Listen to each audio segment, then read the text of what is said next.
I figured I would do a quick video on kamikazes alone. It's usually something we talk about in class in a little more detail because there's a lot of myth and confusion about it. There wasn't just kamikazes, there were banzai charges where Japanese soldiers, rather than surrender at the end of the battle, would simply just run at the enemy. Some of them just armed with knives or sticks, desperately trying to kill an American before they themselves were killed. And it's a part of the war in the Pacific that a lot of people struggle to understand, and there's a lot of misconception about kamikaze pilots. Over the years, the rumors or legends or misunderstandings include the pilots were like screwed into the cockpit, like they couldn't bail out, they couldn't escape, they were locked in. I've heard they didn't have enough fuel to return. It was just enough gas to get to their target and do their mission. There was no way. That basically these men had no option but to commit suicide on their one mission. That's the other thing, that it was like a one and done. I've heard also they were drunk, they were drugged, all sorts of stuff. So I figured I'd take a couple minutes just to kind of run through some of these misconceptions and misunderstandings. For one, a kamikaze pilot is a pilot. They have to know how to fly an airplane. Which I downplay how hard it is to fly an airplane in general. I learned how to fly an airplane, actually, when I was in high school, but it's not the easiest of things, and I didn't learn how to fly a military airplane and do anything more than take off, fly around, and then land. It requires some training. It requires an investment of time and effort and material. And you have to think, this is Japan in World War II. They are running low on men, they are running low on equipment, they are running low on oil, and training a man to fly a suicide mission takes all of those things that are in short supply. So you got to make it count.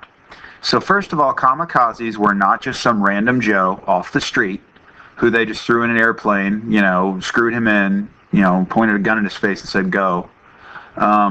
They were a guy they'd spent at least a few months training.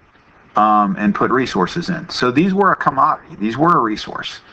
Okay? So first of all, this wasn't just some throwaway thing. It's something that they took time to develop and train. That being said, you want to make sure it counts.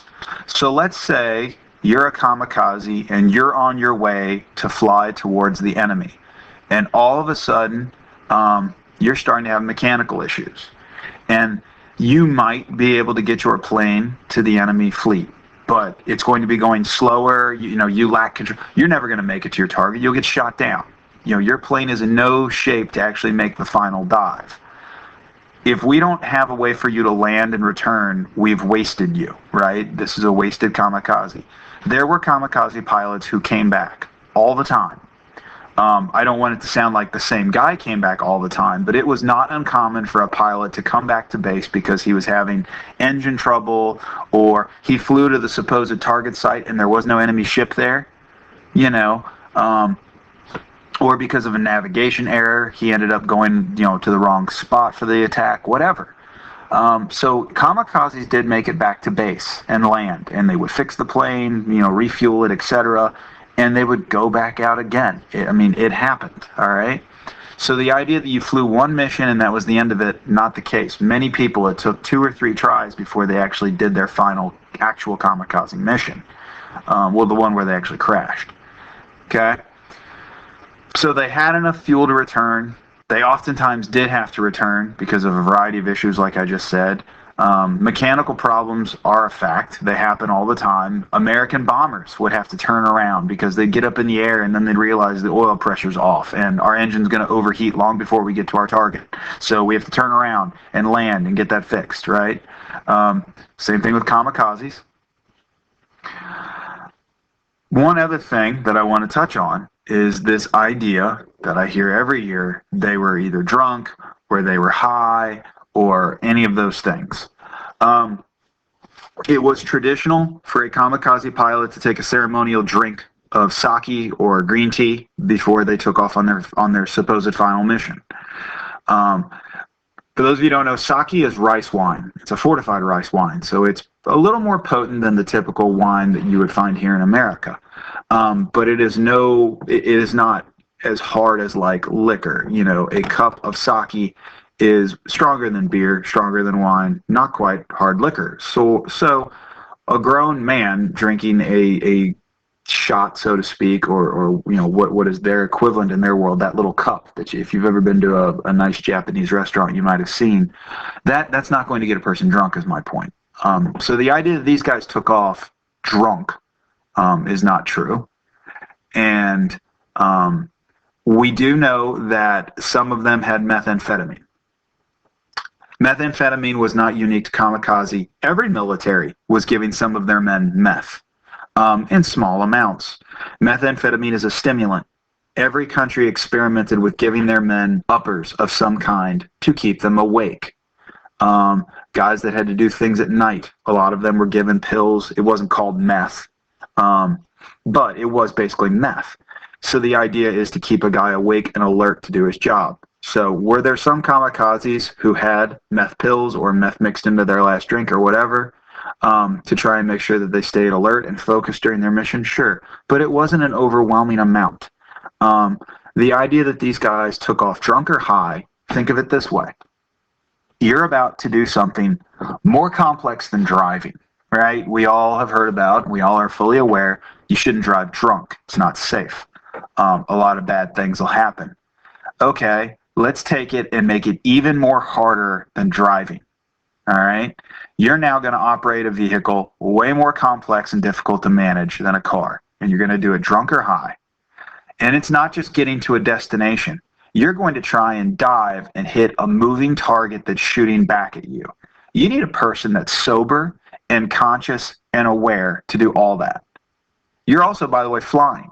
There's no road. You've got to follow a compass. You've got to use a compass and airspeed and a watch and all these things to get you successfully from point A to point B. It's not just stay on the road. So again, the thought that we're going to take a guy that we spent months training and we're going to get him drunk or high, and then we're going to seal him in a cockpit, give him no way to get home successfully, which that's the other thing. If they're drunk or high, there would be no reason to seal them in the aircraft because they wouldn't, you know, it's not going to be in their thought, oh, I'm going to save myself. The whole idea is you got them wasted so they don't think about it, right? But anyhow, the thought that we got these people somehow under the influence, sealed them in an airplane, gave them only enough gas to go one way, and then sent them on their merry way. It's all ridiculous when you start adding it up. Yes, I'm sure a few of them might have had an extra shot of sake before they got in the airplane. Yes, some of them took what we would consider uppers or meth, but not a ton because, again, you don't want them all stretched out, so to speak. You also have to think about the side effects of drug use. If you want a guy to be able to take a bunch of drugs and not totally whack out, they have to get used to the drugs. You have to get them hooked on drugs. I don't think a military is going to get their pilots addicted to drugs purposefully. So that all, again, falls apart. These guys were by and large volunteers. Now, how many of them were eager volunteers and how many of them were peer pressure volunteers or sort of coerced volunteers? That's up in the air. But they were volunteers nonetheless, to some degree, okay? And you have to, again, remember what we talked about previously. This is a country that had for several years now been indoctrinating its population with Bushido, with samurai warrior code.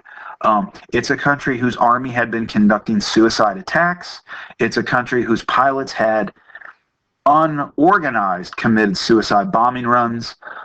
These were a people who believed that dying in the service of their emperor and their country and in defense of their families and their country, you know, was not out of the ordinary. And so it's a different culture and a different mindset. And so I realize it's hard for us to wrap our heads around it. But many of these people were sober and fully aware of what they had to be. Flying a kamikaze mission is difficult, just from a technical standpoint. Many men did not make it. Many men did not get through the defenses. These are the minority. I've seen statistics. Only 12% of kamikazes actually made it to their target. Now, I'm not sure, judging from that number, if that's the number that actually committed to an attack run or just by and large, but 12% actually made it to their target. Okay, and I did see a stat where it's like less than 10% actually sunk a ship from their attack. This was a horrible waste of manpower, by the way, but only 1 in 8, let's just say only 1 in 8 kamikazes actually made it. So many of them got shot down. Many of them got shot down by fighter planes or anti-aircraft guns, or they just missed their target because, again, you're trying to, and your plane takes damage as you dive. You don't have full control. Pilots get shot while they're actually diving in, so they might have lost control regardless. 7 out of 8 kamikazes don't do this. They splash into the water or they blow up before they hit, like I told you previously. This guy, his plane blew up right before he hit. Again, he probably got hit by an anti-aircraft shell or whatever. Maybe there was a fire in the aircraft that finally hit the gas tank. He didn't make it. So you're going to need a person who's sober and aware and alert to pull this off to actually get the effects that you want. I've actually got a few little video files. Again, this guy's coming in. He's getting hit by his plane gets obliterated before it could ever hit anything. Some people, though, they make it all the way in. You know, they're either able to avoid the enemy fire, they're able to avoid the enemy fighter cover. There was just too many of them for us to shoot down. But some of them are able to make it all the way to target. But other ones, they get shot down long before they make it in. You're going to need a guy who's truly committed to do this. The idea that they strapped a guy into an airplane and said go or else, that doesn't really work. Because that guy might say, you know what, I'm going to try and land in the ocean. I'm going to try and land near the Americans and see if I get rescued. You know, there might be second thoughts. Sending a guy who's drunk or high, who's to say that he's going to be feeling the same way when he gets to the target? Who's to say he's going to stay drunk or high, etc.? It takes a lot of courage. You know, this guy is flying straight into the side of an American aircraft carrier the whole way they're shooting at him. You know, you got to commit to this, right? You know, same thing with this guy. You've got some time to think about what you're doing. You got some time to really make a choice. And so these kamikaze pilots,